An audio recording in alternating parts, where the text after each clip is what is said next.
when I discovered how to work like that, my entire world But changed. that's very important because you had a system. You had a system, and with a tried and true system, nothing falls through the cracks. And I talk to a that's lot of agents inside and outside of our brokerage, and I right. talk to them about what their next step is, right? And there's a decent contingent of people that say, well, I don't want to build an empire. I don't want to build a team. Mhm, It's all fine and dandy. It's all about your goals. But if you're any good at real estate, mhm. it's coming for you. Your Yes. business doubles, your business triples. That's just what it does. And Right. so the question is, how are you going to grow alongside that natural growth trajectory Right. without losing your balance? And again, I came from a different real estate company in the beginning of my career. So I am so thankful. I am where I am. Yeah, I didn't pay her to say any of this, folks.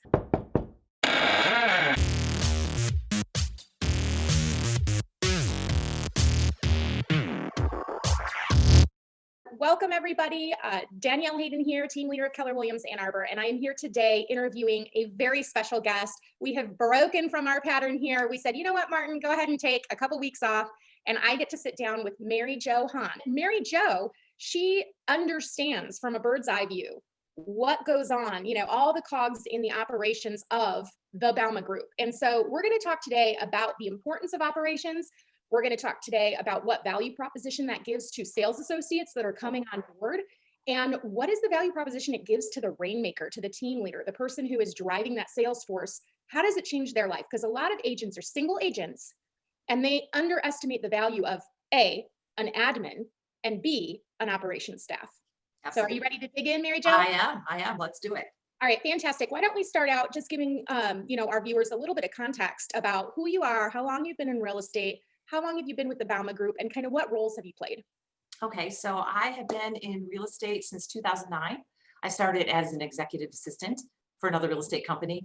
And in 2013, I decided I wanted to be on the sales side. So I joined Keller Williams and joined a large team in Oakland County and began as a buyer agent, evolved to a listing agent, and eventually became their director of sales as well.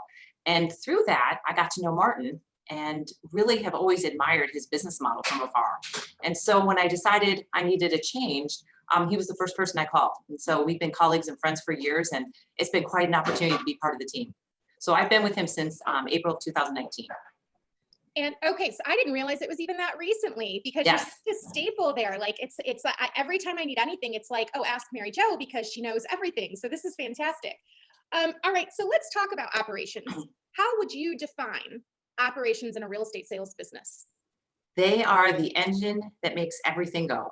Really, truly, the touch point where the transactions happen and they're facilitated. So they are just such a key part to our team. So they're the behind the scenes that help us all in the sales arena.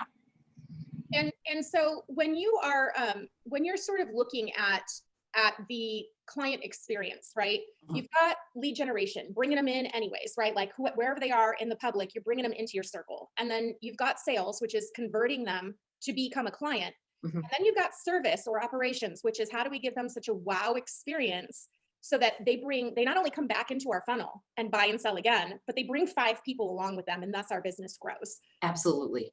And And I so those people are key on our team because we're unusual where our operations staff actually negotiate the building inspections and they take the transaction from pending to close, uh, where the salespeople aren't. And that's the ultimate leverage for our agents that they're able to go out and get business. And they know that the operations team here is going to service it through the close and give them the same level of service that they received on the front end. So I think what you just said is probably the key to unlocking success in real estate sales. I mean, that's it. That in a nutshell, you just hit it on the head. The purpose of bringing people into your fold is to relieve yourself of the things that take you away from getting the next piece of business. And Right. the trick here is because that scares agents, that scares them so bad, especially when they're not used to thinking that way, because they think, well, they hired me, right? They Right. like me, they hired me, they want me. How can I trust someone else with that business? So what would you say to them? Well, the the key is having the same value system, the same core values, and the same emphasis on customer service. So our agents have that, our operations staff have that, and that's very cohesive. And there's a lot of trust involved. Also, the communication is imperative. You know, every day we have a huddle and we're talking about what deals are coming in, what we're working on in the operations side, who's closing, if there's any issues. So there's a lot of communication to make sure that it is a cohesive process, and we're sharing the nuances of our clients so that the staff that's working with them know them as well as we know them. When we turn in a file, we actually talk about the personality profile. What are their needs? What about this person do you need to know to handle them depending through the close? That's just as important as the transaction itself. It really is, because it all goes back to relationships, and you almost have to be a chameleon in a way. You have to understand the art and the skill of identifying how you win with people. You win with every client differently. Some people you win with by over communicating. Some people you win with by under communicating. Like, it's just, Yes. everyone is different. And so, you have to really understand what makes it a winning experience to them, and then cater to that. One of the things that I find really you guys as a team do super well, and I think it's the most powerful piece of making sure that you can hand off that business. You find the right talent. Yes. Right. So talk to me a little bit about why that's important to you guys, and what do you do to make sure that when you bring someone on, you're bringing someone that is a cultural fit, as well as they can uphold the standards that you guys expect. Right. So, first and foremost, we do follow the KW system for interviewing. It was called Recruit Select, the KPA. I do follow that wholeheartedly. With the pre-screen interview, I have some list of questions, the KPA, references, life story, just going through those steps to get to know somebody, to get to know their skills, but who are they as a person? And those traits about somebody that you can't teach. And so we really work hard in that process to identify those. I put them through a 30, 60, 90. We have a group interview. So there's opportunities before we really commit to one another to make sure we are a good fit. Yeah, and someone said something to me yesterday. We were talking about finding talent, and we were talking about, adding staff to the market center. And he said to me, Danielle, there's a difference between wanting to hire someone because you just really, really like them, Yes. and wanting to hire someone because they're the person that's going to take you to the next level. Yes. And that was a big aha for me, because I tend to like a lot of people. Yes. I can appreciate that. I'm the same way, and that's why I think the group process is so important as well. I love that, because even in the group interview, there might be things that your team member sees that you didn't see.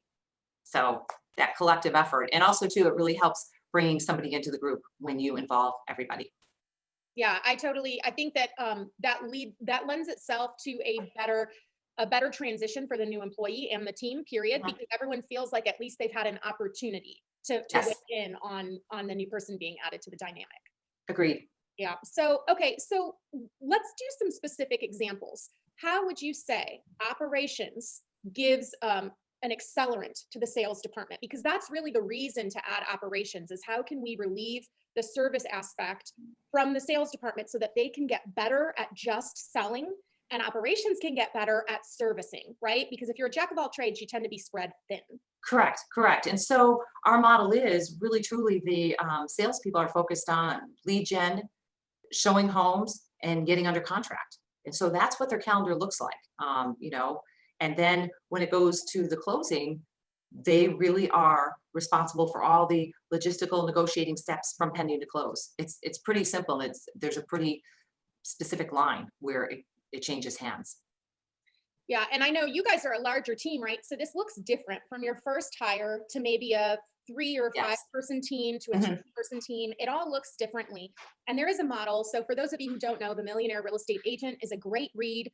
They are working on what we call the MREA 2 right now. And they have actually published a new organizational model from that book in advance of the book being published. So that is a great thing to look up, the MREA organizational chart.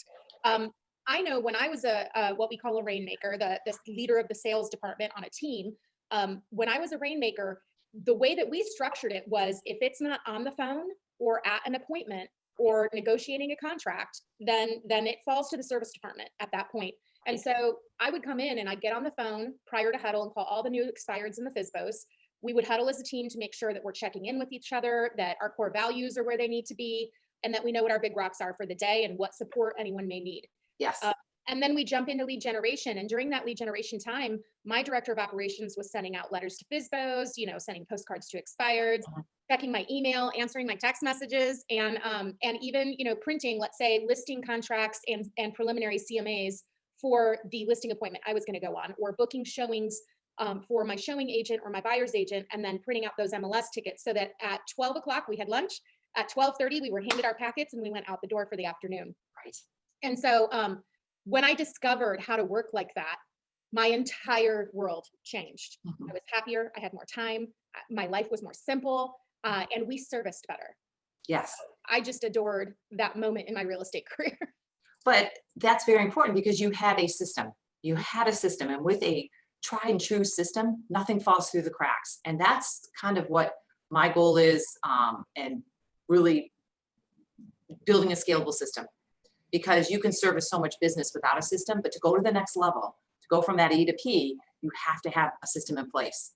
And that's really very important and very critical to our success.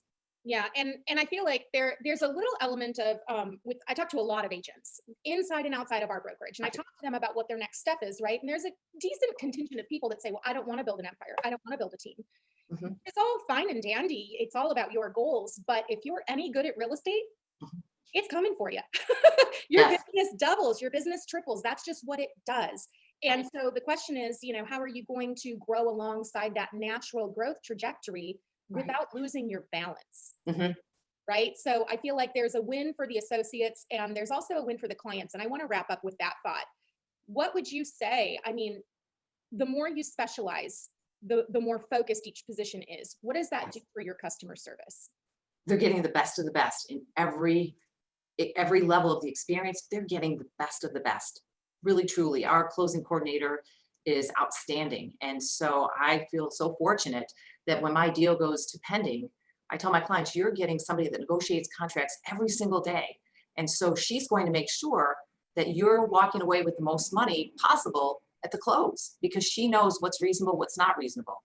And that's just one facet of the business. And so I feel like the Bouma Group, it's that way with the team that we have currently. We really do have some of the sharpest talent in real estate. Our website is second to none with what our marketing director has done. She's built an amazing website that our business is so organic as a result. So we're really fortunate, Danielle, to have some of the best talent in real estate. I totally agree with you. And I had to learn that hard lesson. There's a little bit of ego sometimes, I think, in real estate sales, especially when you're just starting out and you're actually gaining traction and you're like, wow, I'm super successful.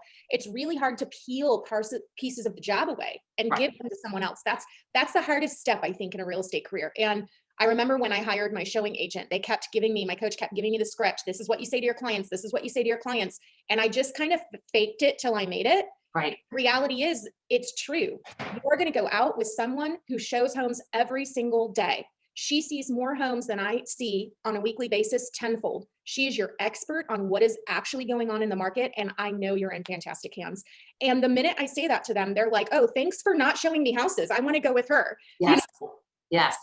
So it's always been interesting seeing. It's almost like a piece of art, I feel, growing a real estate sales business. So you kind of like sculpt it and it grows and it just evolves. I agree. And just the more that you pour into it, the more beautiful it becomes, right? And you just know the ingredients that you need to put in.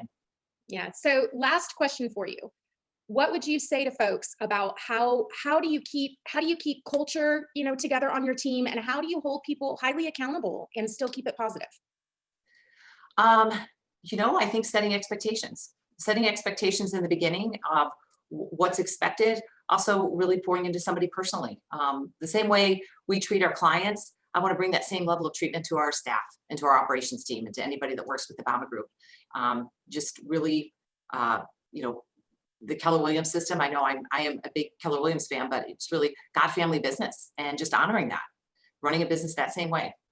Yeah, I didn't pay her to say any of this, folks. No, I know. And again, I came from a different real estate company in the beginning of my career. So I am so thankful. I am where I am because of the behind the scenes teaching and all the people at Keller Williams and the culture of Keller Williams of just helping one another. And so that's very genuine, very true. Absolutely. No better company to be at for R&D, rip off and duplicate. Yes. Thank you so much. I want to wish you a happy new year. I hope your 2021 is fabulous. And you take care. Thanks so much, Danielle. It was such a pleasure.